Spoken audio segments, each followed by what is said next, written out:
Good afternoon, my name is Sherry Burke. I'm with International Patient Facilitators and I'm sitting here with Dr. Jose Gaitan at the Cancun Fertility Center.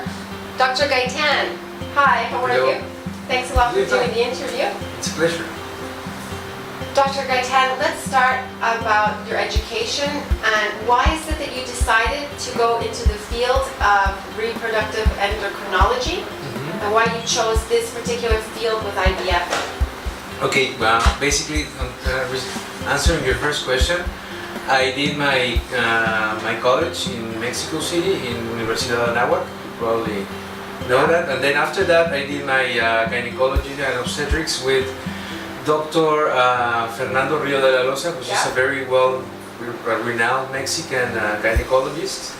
I did with Mexican State University, and after that I did my subspecialty, which is it would be like my what's your specialty? My specialty in reproductive endocrinology in Valencia, in Spain, in the Instituto Valenciano de Infertilidad, which is the biggest group in Europe, and I did a master's degree there simultaneously with the specialty in the Universidad de Valencia from reproductive techniques.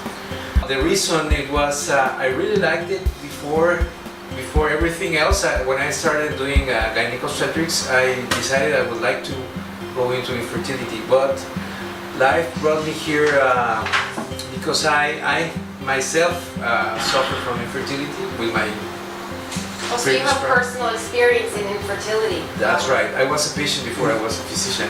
I went through all the things, from program coitus to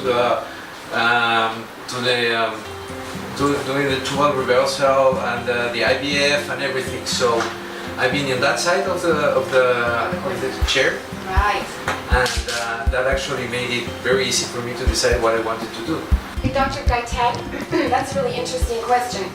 What's the difference between the IVF that you went through so many years ago and IVF today? How has it changed over all those years? Well, basically, overall it's almost the same, but very different details in the lab, and then the things that you know in the clean room and the things that you need to pay very good attention, for example, in the lab and all the equipment and the studies of the people doing it, right? It would be very tedious to give you all the different things because all the cultural media has changed, all the procedures in the lab has changed, all the things that you need in machinery and the cleanness of the air and many things. What about the medications? Have they changed in the past 13 years, 14 years? Well, not really. We used to have more like urinary medications derived from that.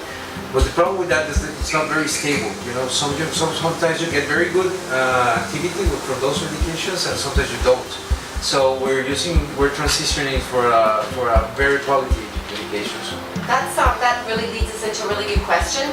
Here at the Fertility Center Cancun, what medications do you typically use with an IVF patient? We use the best medication available. And post-transfer, are you using any kind of medications to support the embryo transfer? Yes, we do progesterone, but we do it vaginally. We don't do any injections, which are painful and needless. Needless. That's right.